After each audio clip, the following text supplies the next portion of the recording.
Hey friends, welcome to another episode of the Agent Boost podcast. Happy to have our buddy Nate Hess, aka one of the OGs in the Medicare space, and still a top G. That's right. Tell us a little bit about yourself, Nate. Give us a little bit of an intro and bio, who you are and how you got in the business. I'm Nathan Hess. 9.5 years ago, I was, go back to 11 years ago, I was VP of sales over at a real estate marketing company. It was going gangbusters, and then 2008 hits. The entire market crashes. We go from, 18 million a year to 6 million a year. And basically, I'm out of a job. To no million a year. To no million a year. That quickly, I was out of a job. And then... the owners and CEOs are in prison. Dude, crazy things happened. Crazy things. It was so insane. But Cameron, my buddy, he said, why don't you come work at this big call center that did Medicare? Now, I didn't know Medicare from anything. Yeah. In fact, I told people, I'm going to be signing people up for Medicare when they turn 65. Right. You have to help them sign up. And then went to this call center and we killed it, right? Just absolutely obliterated it. Trips and vacations, but I just kept seeing the numbers. It was like the Wolf of Wall Street. Absolutely, it was like that, So you went or from Glenn Ross, any of that. Rico, you get a cell. Everyone comes in running. You went from Fun with Dick and Jane, with Enron, to Wolf of Wall Street, and then I just kept saying, you wanted to get off in December. You had to put off in July to try to get off in December, right? Okay. You wanted to go to the bathroom, right? You had to go through 3 levels of people to try to get a restroom break. And I could see, we can do this on our own and we can do this better. And finally, we got enough gumption. We left and we went and met with this FMO, and I just didn't feel good about it at all. I didn't like it in the least bit. And then Nathan Brown says, why don't you meet with this guy, Dan Hardle? And we come over, and the moment I met Dan, I go, this is it. This is my type of guy. This is what I want to be associated with. And we were we signed in the sandwich shop at that point? We were above the sandwich shop. Shop. Where every day at noon you get those smells. You're like, I'm getting hungry, man. Yep. And some days, you're like, oh man, it smells horrible. It was a good sandwich. Yeah. But then I was one of the first 3 people, working on the phone. We came to Dan. We're like, we want to do it on the phone. Yep. And early on, Dan's like, well, I got all these Reno leads, and I have nobody in Reno that wants to work them. I'm like, we'll work them. And next thing you know, we're in the car driving 9 hours nonstop to Reno, staying in these crazy little hotels, and going face-to-face in Reno, signing people up. And some of those people are on my book today, 9 years later, still paying me a residual. Yep. And then, I've kind of been hybrid from then. I'll do phone. But, one thing I didn't like about all the face-to-faces, I would be in Logan, right? And then I'd be in West Valley. And I've been out to Tooele and Grantsville so many times. And you're just driving and driving and driving. At the end of the day, I'm like, I drove 300 miles today.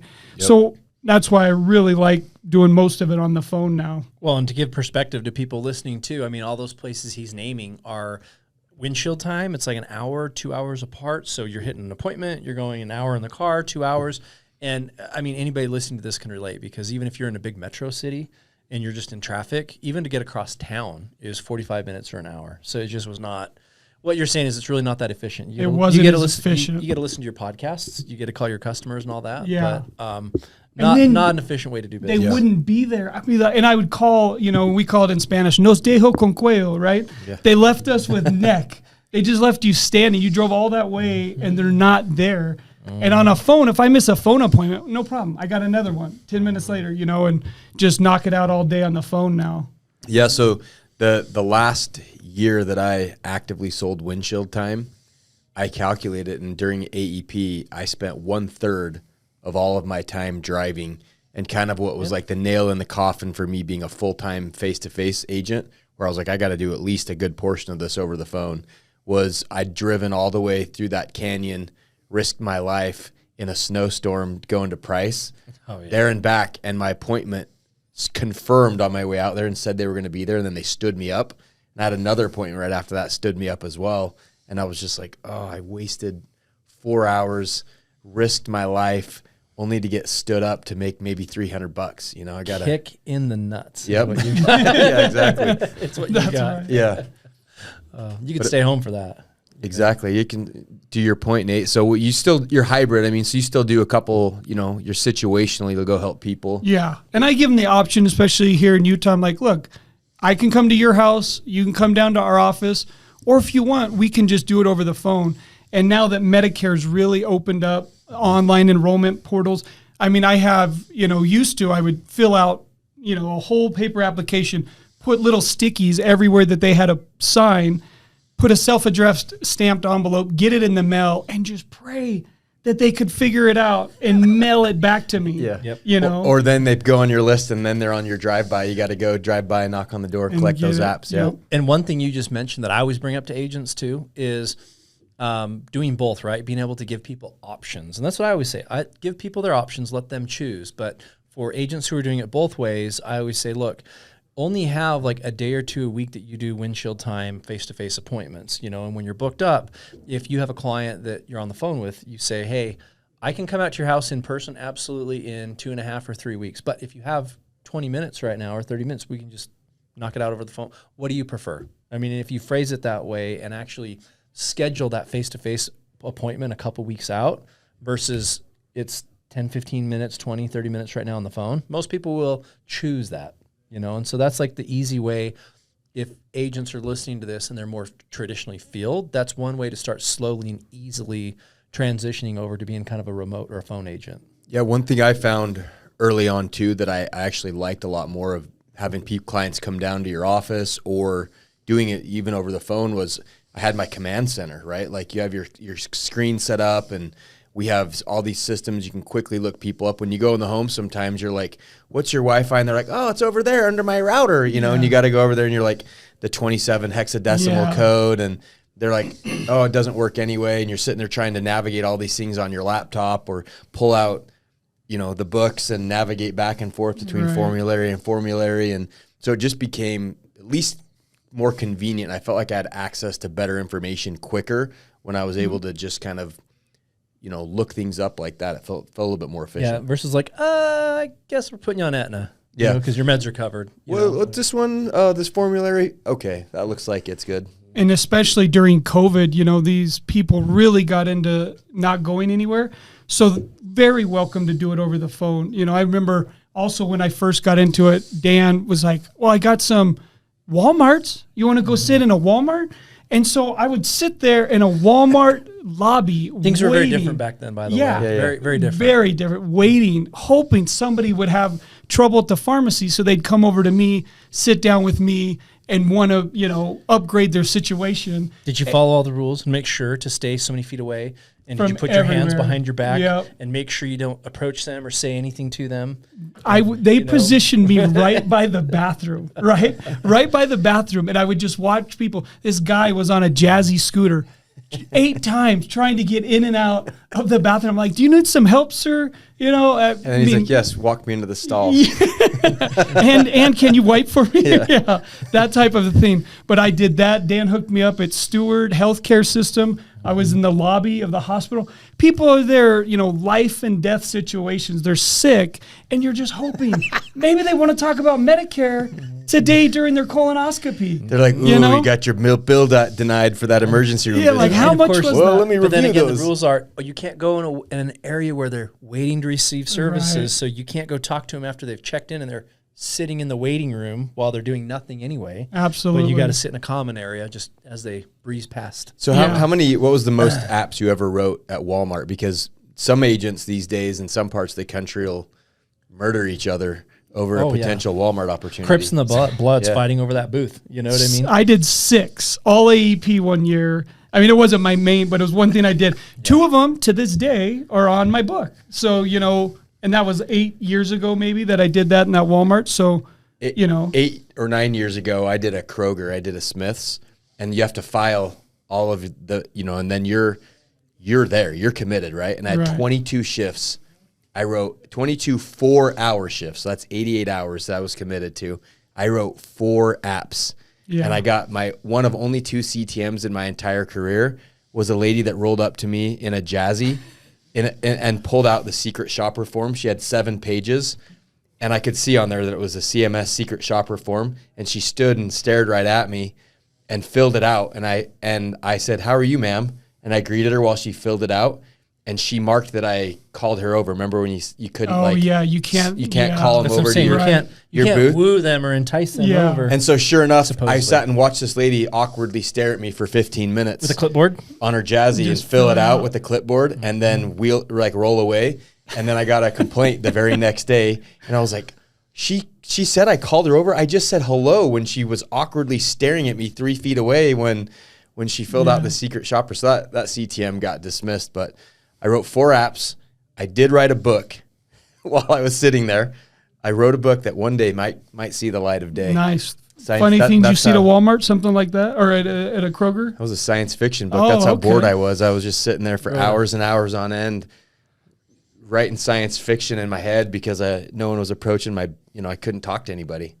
So it wasn't necessarily the best use of my time and resources. Well, that's what we always tell people this too, not to like bag on the Walmart opportunity, but it's like when you really calculate out the hours that people are there. I mean, we hear on average agents will write anywhere like on average about 40 apps to 50 apps in an enrollment season out of a Walmart, which look, I'm not telling you that's awful, but if you think about all the time going into it, that's not that effective. There's way better uses of your time rather than sitting in the Walmart booth. And if you really break that down to a granular level about like your hourly wage and what you're actually making, it's like there's way better ways to grow your business. The Walmart booths are a dying opportunity anyway. The Walmart's going to continue to gobble up their own opportunity there. That's what I saw too, is how to be the most efficient, right? And my last year at the giant call center, I made $127,000, which was fine money, right? Working. And then I convinced my wife, I'm going to go take a job that pays me $0 a year because I could see this is a career.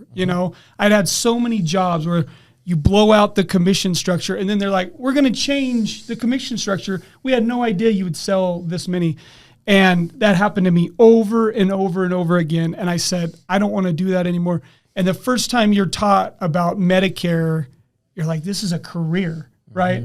And there's a difference between having a career, something you'll do for the next 30 years, and having a job, and that's why this opportunity has just been outstanding. What's that acronym? Just over broke with your job? Absolutely. Yeah. Yep. Yeah, so you've sold a bunch of different ways. I know you've done like United Healthcare's call blitzes. You've done the telethon thing where you're sitting on the Channel TV. 4 News. You've done news stuff. You've done community events. You've done it over the phone. You're like us. You've done I've it. Done any way you can get a Medicare app. I've done that. Have you gone DSNP patrolling the streets by the homeless shelter? And I haven't done the homeless shelter. That was we know agents, and I'm not saying they're my agents. I know of agents in the country that literally go down to the mission or the food pantry or the homeless shelter and literally get people off the streets and then just use a church or like the mission's address for like their address and write DSNPs. I haven't done that one yet. Yeah. No, haven't done that. I have one client like that. Any other way you could get in front of someone, to get an app, because you'll stick on your book, and there's people that they've called up and they've had different opinions on things, but they're still on my book. They're still paying you that residual. And that's why I say I just want to grow that book and get those people. And I've had people with tears in my eyes, tears in their eyes saying, thank you. You've saved me so much money. You've helped me in a way. So you get to help people better their situation and make really good money, at the same time. And we talk about a lot, but that's one of the things that I love about Medicare and insurance in general is you help people and you're helping them with their health and wealth, and they're thankful. A lot of products we've sold in the past, like you mentioned it, you sell somebody and you never hope you hear from them ever again, because if they did, they were mad about you screwed them on their cable bill, or you feel like you're a pariah. Yeah. When you're a salesperson that's just selling something gimmicky and it's not really valuable, and maybe you don't believe in the product, but you got to like make your commission check, so you're selling a crappy product. What's the worst thing you sold? Me? Dan. True Green Chemlon, for sure. I had this job that I would have to go without question. It was True Green Chemlon. I remember that. I was like, huh. And is sales job, man. I did it all, but like I had to go in the morning, like at 8 o'clock or whatever, and they literally give you a route, and I had to go create my own leads, which really meant that they gave me a bunch of door tags, and I had to like walk by like literally like 100 passings a day in the morning and analyze their lawn. Like, oh, you have you got grubs. You have grubs. You need more fertilizer. You need more nitrogen. What they put you through like a crappy 2-day training of, hey, maybe that's why you're good at lawn care now, though. I have a very pristine lawn now. Got a green thumb. I do, but 2 days of training, and then go do your route and drop 100 door hangers all these homes, and then I had to come in and later that night when people are home, because they at least knew the sales game, that people would answer their phones and be home between the hours of 4 and 7 o'clock. Yeah. So then those 3 hours, then I'd have to go in and actually call those 100 people and close them and be like, I actually was the one who came by your home, and I saw that you have some crabgrass, and I had to sell them their lawn treatment plan over the phone. What's the worst thing you sold, Nate? I had to convince people to give donations to the American Red Cross, and you get 50% of what you got. And I thought, I left at lunch. I never went back. They still owe me some money, but I was like, I'm not coming back to this job. These people think they're donating to the American Red Cross, and I got 50% of commission on their donations. So I'm like, no, I'm not doing that. I've had jobs where you'd get all the way through the sales process, and then you're like, well, now I got to run your credit. Yeah. And then they wouldn't qualify, and you just spent an hour and a half selling them, and their credit wasn't good enough for the services.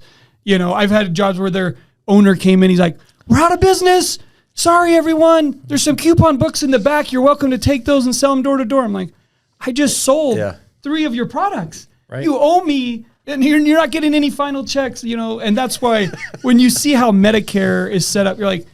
That's why you ask about if they have A and B closer to the beginning of the phone call, not to the very end. How many new agents do that, by the way? They're like, I got one on the hook. And they go through like a whole long presentation, and it's like they're K'd only with, with no I'll just submit it anyway. Maybe it'll go through. No, those are horrible. Yeah. So the worst thing I sold, it's a toss-up. Kirby. Second. Kirby vacuums. Probably. It wasn't Kirby. It was a knockoff. It was, so the worst I sold, the real estate coaching over the phone, right? Remember where it was all these like boiler room losers selling, how much using other people's money, leveraging money to sell them real estate coaching. And the guy that they were getting coached from drove like a $2,000 hoopty car that barely ran. And I was like, why? If he used his own program, right? He should be making money. Be doing okay. Maybe he should, like, what are we selling here? I want the Ferrari like on Boiler Room. Yeah, that one lasted 2 weeks for me. Our top sales guy was like on meth for sure. He'd be like, hey, let's go do meth. And then we selfie. I was like, I don't know, I'm in the wrong business. Like, So then I got the knockoff Kirby vacuum sales thing, and they teach you this presentation, right, where you go through and they vacuum the carpet first, and then you go behind them with a filter and then vacuum up behind them, and you show them how much that their vacuum left behind, and then you're like, see, look how much filth your vacuums. Well, this guy, he's like, well, you'd vacuum that area first with yours, and so I'm like doing it, vacuuming it, and then he goes and puts his filter on his piece of crap, like $89 Target vacuum, and I'm sitting there thinking like, you're going to pull up nothing, and you're going to see how superior my piece of technology is, He does it right behind this piece of crap vacuum and pulls up almost just as much crap as mine did, and I was like, this is a sham. Like my own, I'm out. Like my own thing. You're disproved. I was like, I got screwed here. How much was that vacuum? $1,000? $1,500? $1,800. But it wasn't a vacuum. It was a healthcare system. Oh, because you would also buy a HEPA filter, air filter with it to clean all the fresh breath of air. So shout out to mom and dad and whoever else, the other 2 or 3 that who purchased from you, took one for the team on that. But yeah, and so many of these companies you sell for, you have to get the credit card, you got to get checking, you got to check credit. That's what I love about Medicare is 95% of the plans I deal with are $0, right? There's no payment. Yep. And I love explaining that to people. People are like, well, I don't understand how this can be $0, and going down that route, and you're helping them. I took 2 people off supplements yesterday who were paying $550 a month. And they said, I haven't been to the doctor in a year and a half. And I said, well, let's get you Medicare Advantage. And that's what, when you go in, you do the needs analysis, you find out what's right for them, and you make their situation so much better. And those people were in poverty. They were below the poverty line. But he's like, well, I thought I had to pay this $550 a month. And I go, no, there's another way that in your situation is going to make so much more sense. So being able to do that, build a book, and, we just took, you remember when I used to have hair down to my back, huge old beard. I remember that because of your part. You were an apostle. I was an apostle. Shout out to The Chosen. The Chosen. I did some acting for The Chosen, some other period pieces. And that was when it was great to go over the phone. Do you remember when I said, like, people are going to think you're Jesus? Jesus. Or you're homeless. Yeah, or I'm homeless. People would. I'd go to like 7-Eleven and they're like, who were you, Nebuchadnezzar? I was Benjamin or Bartholomew. Sorry, okay. I was Bartholomew, who was skinned alive, right? That's a crazy way to go. But no, I'd go buy something at 7-Eleven. They're like, I got it. And then I'd go get in my, $50,000 car, and they're like, wait a minute, you're not homeless? I thought you were homeless. I was like, I didn't ask you. People would just buy me stuff all the time, right? And it was crazy. It's like, well, growing your hair out. But that was when I loved going over the phone. And that was kind of during the heart of COVID, so people didn't really care. But, you see, I shave, I cut my hair. We did Christmas cards last week. We did our photos. And one thing I do is for my entire book, right? We set the first Sunday after AEP, we go to Windover. We go to a boys' trip to Windover. Congratulations on an awesome, AEP. And my wife, during that time, she hand addresses 1,000+ Christmas cards for all my clients. And I have these widows who keep these cards year over year. And they're like, oh, your son's grown so much. And it goes for referrals. It's incredible. And for retention, it's through the roof. And so that's why we just took Christmas cards. That's when I shave every year for Christmas cards. And then I do the playoff AEP beard, where I won't shave for the rest of AEP, like the playoffs in the in the professional sports. Cowboys. Yeah. Hey, we got the biggest game of the year this Sunday night. Biggest game of the year, but spoiler alert. We'll see. We'll follow up after this podcast airs. That's the whole sports with everything else. That's the spin-off podcast we were talking about. Hey, we'll be in for that, right? So, Nate, you have quite a few clients on the books now. What keeps you motivated? Because one of the things that we've talked about on the podcast before is we see agents kind of work to the level of their success or work to the level of their comfortability. What has you motivated to keep going and keep growing your book of business? Well, that's a trap for sure that you definitely fall into. I kind of felt that once you get 400, clients, you're like, well, this is really good. This is way more than I was making in my hourly and anything else. But, one of the agents you have working here, he just says to me all the time, get bigger dreams, get bigger aspirations. And, I'm the sixth of 7 kids and got some successful siblings. And you kind of look at it like, get bigger dreams, get bigger aspirations. I take care of a few people. My wife has some family members that aren't as fortunate. We've been able to send them on some trips, take them on cruises, have them experience things that they wouldn't otherwise experience. Yeah. But I want bigger and more. And you want to be secure, and you want to be able to help other people along the way. And, that's kind of that's why when they introduced us to Dan, you can see that in Dan. I would clean his old office. I remember once I was vacuuming his old office upstairs, and he must have heard it because he came up and he's like, here's 5 mailers. And I'm like, oh, yes, these 5 mailers. I sold 3 of the 5. Again, 2 of those are on my book today. I just saw Henry Stoll. I saw him yesterday, talked to him.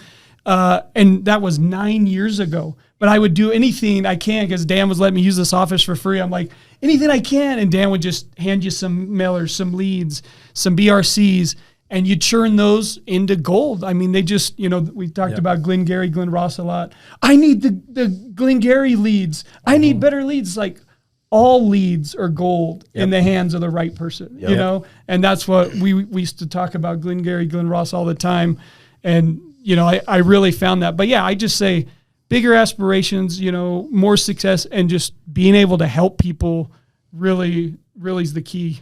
Yeah, like you said, become the one in your family, right? The one that can help the other people, the one that can change the generations below you by being able to financially help and support and teach and be the example in your family. You know? And you need to be on that higher ground to pull somebody up. You know, you need to get there. Do you goal set, Nate? Oh, absolutely. Okay. Yeah. So you're a goal per setter? day, because, you know, what happened to me is I fell in love with girls at a young age, right? And I'm not the best looking guy, but I cleaned up. So here, I'm getting to the point. The point is I got really used to rejection all the time. I can relate to that. I did the same thing. Yeah, and you know, and you struck gold. You got a beautiful wife, beautiful family. It took 5 years to get her to go on a date with me. There you go. You guys are selling yourself short. You guys are selling yourself persistence. Short. No, I did really well. But my point is people get real dejected, especially in phone sales, especially with our new dialer. You get a lot of rejection really quick. And the difference between success is you got to be like, who cares? I'm one more no closer to a yes. The numbers, yep. You know? Did you go on an LDS mission too? Yes, I did. Did you knock a lot of doors? All the time. Dogs. I got dog bites. I got dogs sick on me. People would throw water at us, and it's go interesting. Back to America, There is an interesting correlation because a lot of people here in Utah and a lot of our agents did serve LDS missions, right? And you eat rejection all day, every day. All of us here are like all nodding our heads. For somebody that's not listening to this, you guys, it's like Mormon LDS missions. Like they go. So you're selling religion, door to door every day. And there were times where, I mean, it'd go for me. I'd knock 1,000 doors or like apartments a day and just get yelled at and spit at. And so you just get used to it. If you think it's hard to sell a Medicare or a life insurance policy over the phone, go try to sell religion door to door. Yep. Yes, you know, that's hard. In a foreign country. Yes, in a different language. In that a is hard. different language, yeah. And you just get used to that rejection, you know, and so. And but build thick you had skin. you had it even more deep rooted because you were used to the ladies rejecting and not taking it personally. We had another mutual friend like that, Nate Judd, Jason Judd's brother. He was very much like, he was like, yeah, I mean, I get rejected a bunch, but like 1 out of 8 hits, and you know, you miss all the shots you don't take. You miss that, know? yeah. I was like, he was early on. He was just about the numbers game. That's the numbers game pays off. No, but the day after I graduated high school, all my buddies were going to parties. All my buddies were like, we're doing this, we're going to Mexico. I took the Amtrak's train down to Southern California, and I was at that time, the only non-return missionary the guy ever hired to knock doors because my brother was in the office. My brother was one of the managers, and he's like, I vouch for this guy. This guy's been selling his whole life. He's been selling since he was a little kid. When I was 8 years old, my dad had an overflowing garden, and I would just load it up, cherry tomatoes, okra, door to door. And, you know, I had these giant blue eyes as a little kid, and I slayed it as an 8-year-old. And I'd go buy my own basketball cards, my own soda. And so I got into sales so early and natural. Same. I did the same thing. Dan, you remember what I used to sell door to door? Fireworks. Used fireworks.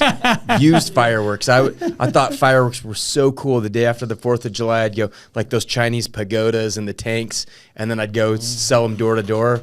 I'd sell rocks door to door. I'd go, everybody had these fancy selling actual real things. I was selling trash. I still have kids come to my door and they're selling like bracelets that they make and all kinds of but stuff. But don't you give them some money? Yeah. I always do. I'm like, oh man, these are great. Yeah. And they're asking like $4 for something. I was like, hey, how about this one is worth more than this? Why don't I pay you $10 for like, oh my gosh, you know? And it's like, oh, I'm always Me buying. too. I passed the lemonade stand. I'm like, I don't want your lemonade. Here's a 10. Do what you're doing, you know? Yeah. But I actually think, you know, there's a lot of young kids that are going through that and hustling, but I think a lot of times the system and expectations kind of grind that out of people right now, because one of the things that Dan and I lament about literally every day is it seems like there's a lot less hustlers. There's a lot less people day by day that are willing to go, like you said, take a $0 job and go build and work for themselves. It's just everybody wants that. They want the paycheck. They don't want the work. The security of that little paycheck. Yep. Well, no, they want the money that comes from the success. They just don't want to put in the work. Yeah. Well, a lot of people will trade a little bit of this trade security for a lot of upside, which is really unique. You know, but that's just a part of human psychology. So there's, you know, I tell my kids, if you're a hustler these days, if you're willing to go work, if you're willing to take risk, the world is your oyster, because it seems like it's much less competitive in that aspect from people who are willing to go out and, you know, start things and risk and build up from the ground up. But, you know, the upside and the reward is for sure there. my little 13-year-old son, he's out knocking doors about 4 days a week with his friend. And the other day they're like, can we pull your weeds? Can we do any work, for money? And this guy gave him these silver coins that I know. I collect gold and silver. That's one of my hobbies. And I was like, tangible, not funds, but tangible. Yeah, coins. tangible. I love the actual. We go to the coin shop all the time. We took a field trip here. We go over Nate there. has enough. He has a Scrooge McDuck vault. He goes and swims in it. I love it. That's the goal, right? Yeah. That's why one of my aspirations is to make more money, get more gold and silver. And anyway, this guy, this older man, my son picked weeds for him, gave him these silver coins. And my son was like, cool, it's silver, but obviously he wanted the cash. I'm like, I'll buy it from you. So I bought it right off my son. He bought it at half the 50% the market rate. 45% market value. My son was ecstatic. And I was like, this is a great find, And so, but my son, that's what he's doing, knocking doors. And he's like, I'll buy Mountain Dews at the store. And he'll take them and sell them for twice as much to his friends at school. I used to do the same thing, we'd buy these giant now and laters from Costco, and I'd sell them 10 for $1, just anything I could do to make money from a young age. That's just built into you. And that you get such a high off of being successful and closing a deal and getting, somebody to sign up for something. That's just, there's so much endorphins in that. Yeah. The sales process is very rewarding that way for sure. So getting back to, I want to shift gears a little bit and go back to the time of year it is right now, right? Because it's October, I don't know, whatever it is today. Yeah. But we're starting to get into AEP pretty much right now. Right. And, obviously you've been doing sales since you were a kid. Now we're kind of really getting into like that mode, that time of year. How is your schedule different? Are your activities different? What does it look like right now that it's like AEP? Well, very much so. My wife was just saying to my kids yesterday, it's Dad's busy season. And they go, what? It's your busy season? We don't get to see you and play with you? My kids are very spoiled with my time because for about 4 months of the year, I'm very wide open. I don't miss an event. I don't miss a soccer game. I don't miss anything. We're so much fun time together.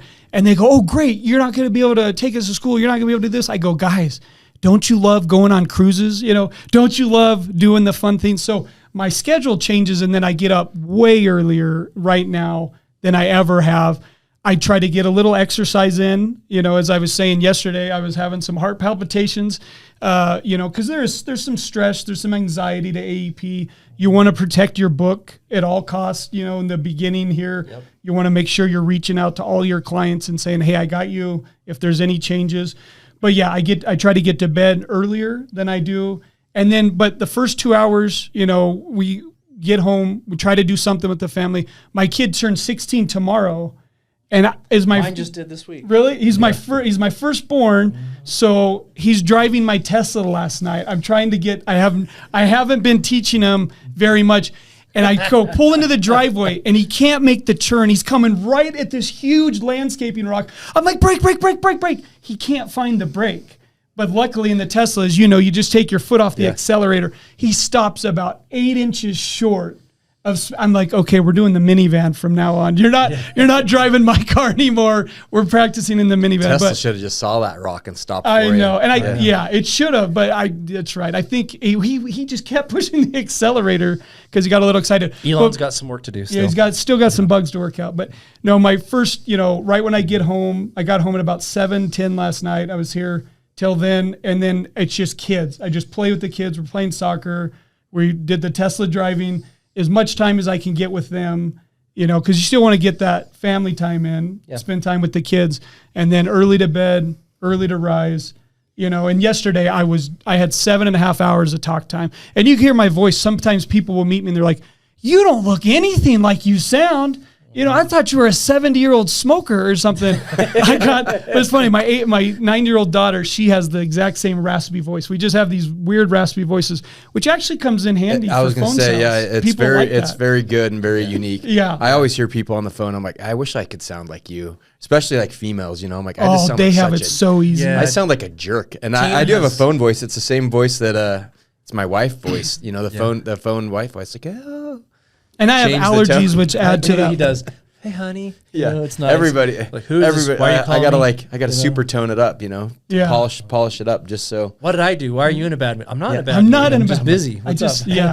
I had 7.5 hours of talk time yesterday. I ran the report. That's a lot. 7.5 hours of talk time. That's a lot. And I get home and they're like, which means you work 10, 12 hours. Yeah. I was here about 11.5 hours yesterday, and I wasn't real talkative. When we were doing stuff, and they're like, you're not saying a lot. I'm like, I'm just trying to rest my voice. I talked a lot today. And that's what it is. You just got to get some more sleep, vitamins, supplements. You don't want to get sick. Right. That's the other thing. Like, so people, I love that we're talking about this because people don't take care of themselves. Like right now, it's like this earning, whether people are selling Medicare or they're selling like ACA products and you have your open enrollment period, you have this finite period of time where it's like, make hay while the sun is shining. Like you just got to like make the most out of it. Absolutely. And then people like, oh, I booked that trip. I'm like, what the hell are you doing booking a 10-day trip in the middle of AEP? It's crazy. This is make money time. Are you kidding me? So people do that all the time where they'll take vacations. They don't take care of themselves. They're not getting sleep. They're not taking. Then they get sick all the time. They're sick for half of AEP, and it's like you just lost a third of your income for the year because you didn't take care of yourself. I was hospitalized 2 of the 3 AEPs. I worked at that giant call center. I would work. I was the one that had them create where they they rented hotel rooms right next for to us. the building. Right next. That started because of me and Cameron. We would be in there so much, and I'm like, I was working in West Valley, living in Spanish Fork at the time, and they're like, and I was getting my own hotel room because I was like, let me cut out. They found out about it. They started doing it. They're like, we have to offer it to more people. So they started getting me a hotel room. And so I was there from 6:30 a.m. to 8 p.m. every day. And 2 of the 3 AEPs, December 9th and then December 11th, I was in the hospital literally because you work so much and so hard, and then your body's just like, I need, What's interesting to me about that, Nate, and Dan and I were talking about it this morning, is we have quite a few refugees from call centers, and they worked like that. They would work 14 hours a day for an hourly plus small commission.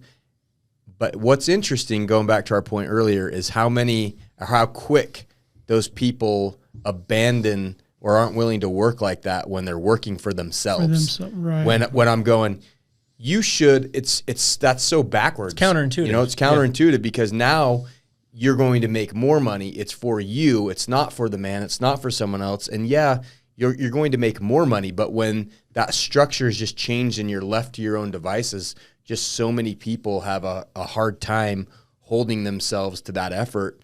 And I'm just year after year always amazed by that, where I'm like, this person used to tell me about their 17, 18-hour days. And now, when the opportunity is even bigger for them, they kind of just adjust down their effort because the money's the same. That's why I said the other day, I could never go back to a 9 to 5, right, after doing this, but I'll put in 60 hours a week to avoid having to work 40 hours a week. That's kind of the saying we have around here. Work 60 hours a week so you don't have to work 40 hours a week. Like I said, I was getting a job for somebody else. Getting a job for someone else. I've been here for so long. I see people come in. How long has it been now? 12 years? 12 and a half years in Medicare, 9.5 with you. And, I've seen so many people come in, they give it half-hearted, and then they go and get another job for $18 an hour. And I'm like, you know what the worst part is too? That crushes my soul. And I really mean this too. Like I'm so invested and bought into people and their success and making it work for them. And then you see people get through the most challenging part the first year and a half, and they like seemingly make it over the hump. And just when they're going to start getting residual commissions plus new commissions, if they would just stay the course, I've seen people fizzle out right then. And it's like, oh my gosh, you already went through all the suffering and the misery, and you just didn't even get any of the reward. Now you just took a job, and unfortunately, you're back to square one. Yeah, that's the wild. 2 things I noticed about you really when I came. First, you're the most compliant person I've ever met. There's some, you go around sales enough, there's a lot of shady people. Dan, from day one, has been like, look, you can do this the right way and make a ton of money and be very successful. And number 2, you really care about people being successful. You're like, well, here's a golden corral I had set up. You go do it. And here's a bunch of Aetna leads. And I remember once I closed some business and I was like handing you like $100 bill. I was like, hey, thanks so much. You looked at me like, no, man, I got you. Keep your money. I don't need your money for that. And you really care about lift. Like I said, you get on higher ground and then you lift people up along the way. Thank you. Yeah. And it's been, I mean, I love my job and I wouldn't be in this industry without you. I've told you that before. You know, I'd be somewhere else because I wouldn't have been able to get through that first 18 months. And that's what I tell these people that come in, give it 18 months. You didn't give it a fair shake. You know, I took out a second mortgage on my house when I went from $127,000 a year to $0 a year. And I just told my wife, look, trust me. You bet on yourself. Yeah, this is a career. Yep. Just give me a little while. It's going to be hard. You know, we sold our cars, got older cars, took out a second mortgage, and just waited. Those are all the things, like, much respect. Like, on this pod, anybody listening, that's why we have you on here. That's why we're featuring you as one of these people, because look, to win and to be successful, you usually have to make those sacrifices, those changes. You have to go through it. You have to do it. You know what I mean? And most people are not willing to give up their brand new car or their vacation for a year or two or whatever else that they are very comfortable in. They're not willing to do that like you did. So so congrats, man. You earned it. And that's why I figured it out. My book now pays me $112 an hour. Sitting here talking to you out on the golf course, you know, going to wherever. I'm like, hey, I'm making $112 an hour. We've trained you well. Yeah. You know exactly what you're doing. Know your numbers. January 8th, Dave Rosenthal will come to me and he'll say, what is it now? You know, because, what's your hourly rate? What's our hourly rate? Every January, we get all the numbers and we sit there. So on an 8-hour day, my book's paying me this. Yep. Whether I'm selling or not, whether I'm golfing, whether I'm fishing, whether I'm out with my kids, that residual income, and there's nothing like that, being able to be like, well. Yeah, it's interesting when you change your perspective like that, because a lot of people, it's like, well, how many vacation days do I have, and how much am I getting paid as an employee? And you're like, it's all vacation days whenever I want them. You know, I've built that life for myself. So, good for you, Nate. You got any? How much? What time? Before we run out, I want to do this before we end the episode. I don't even know what we're at with time, but so Nate, you've done kind of everything from, I call it dynamic. You've been one of those dynamic agents that's kind of, you know, like I call them like the Gen X kids like me, that like you go through this phase of having technology and starting to get cell phones and the internet and all this stuff, where I kind of have a foot in both worlds, like the old school plus the new tech and everything. And you're kind of one of those agents that's dynamic that way. So selling over the phone, community meetings. We want to hear some of your war stories, at least a little bit. I want to hear what is the worst phone call you've ever had, your first sales call over the phone, and then you have to tell me your worst in-home appointment. Well, I'll start with the in-home, man. I've been to some doozies, right, where the one lady kept opening her bathrobe, kept making advances on me, kept sitting closer and closer, went and touched up her makeup. But the one that sticks out, I was in Reno we had just driven 9 hours through the night.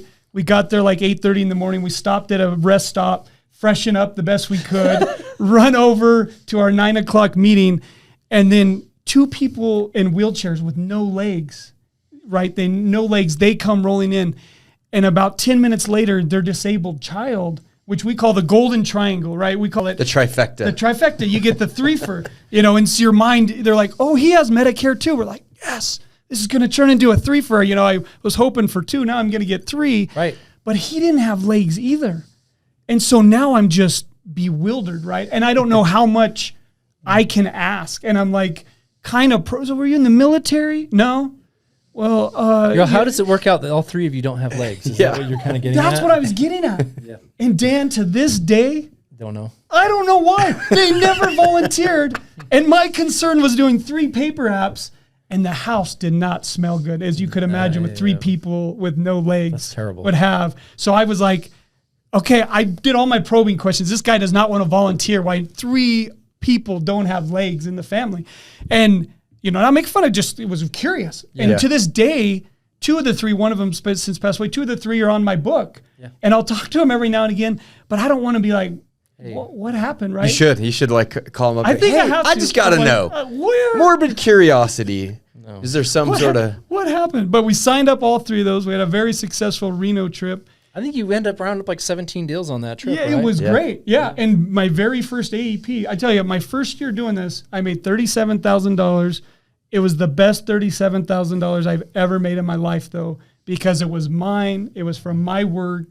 And then, 2/3 of those people, I'm really good at retention because of birthday cards, Christmas cards, my calls. Touch points. Keep in contact, and you show your family, right? I got really cute kids. I have a beautiful wife. I show your kids, and they go, oh, there's a real guy with a family, with kids, and that really responds to them.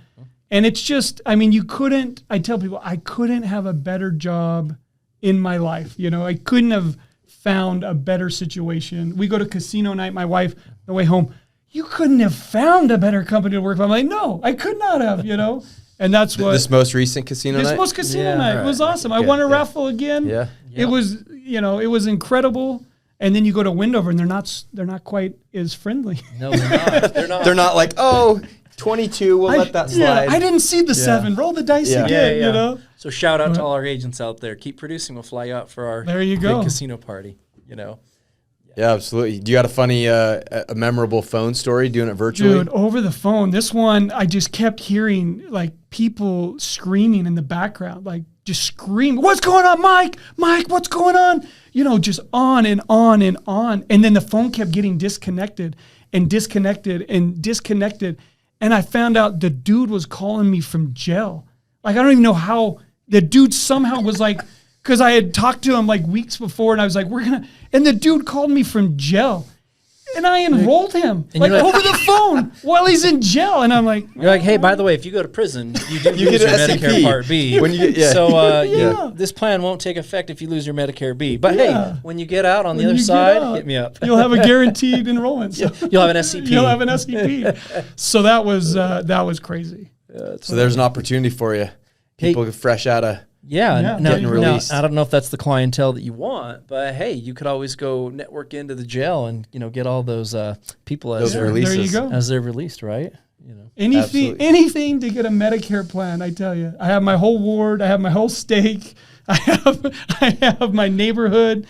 Anywhere they know me is the guy about Medicare. So do you beat out Chad Martin for all that business? Absolutely. Okay. And he moved now. I referred him here. I go, one rule. One of our agents, they were neighbors. I get the ward. And he's like, okay. So that's your territory. Yeah, that's my territory. You already peed on that fire hydrant. Yeah. So Nate, what wrapping it up, kind of what advice do you have for, these agents that are, because you're kind of on the, successful side of a for career sure here. Nate is a very successful agent. What advice would you have to a new agent or somebody that's kind of in that suffering phase to kind of either persevere or to keep with it? That's it. Persistence. The grass isn't greener anywhere else, right? Fertilize the grass, water the grass, make the grass you have right here greener, because it's never going to be greener somewhere else. I know you want to think, oh, look at those people. Look at over there. What if I did this? Just keep watering, keep fertilizing, and your grass will be green. I went on 7 vacations this year. I took my family all around the world. My little kid he'll be 5 years old. He'll walk on a cruise. Is this your first cruise? He's like, no, I've been on 6, 2 in the last year, and that's the thing. We love to cruise. We love to see the world.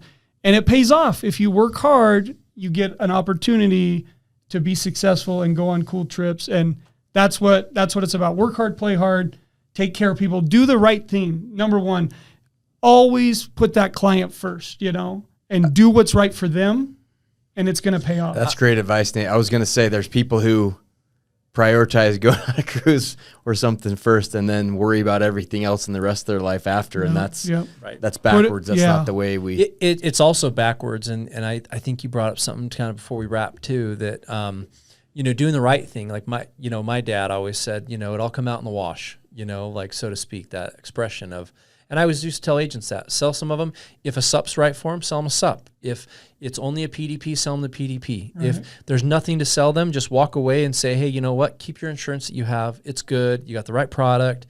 It works great. But here's my card. You can call me if something changes in the future. Refer me to your family. I would get referrals from people that I never even sold a policy to. And you just do the right thing for people. Don't try to rush it. If you try to rush it and sell bad business to people, it's going to screw you over in the long run. And you just do the right thing, stack your chips, and be patient. Absolutely. Appreciate it. Anyway, all right. Thanks guys. Nate. Hey, you were great. You were that's all we got. Great guest. Sell Medicare, Agent Boost. Agent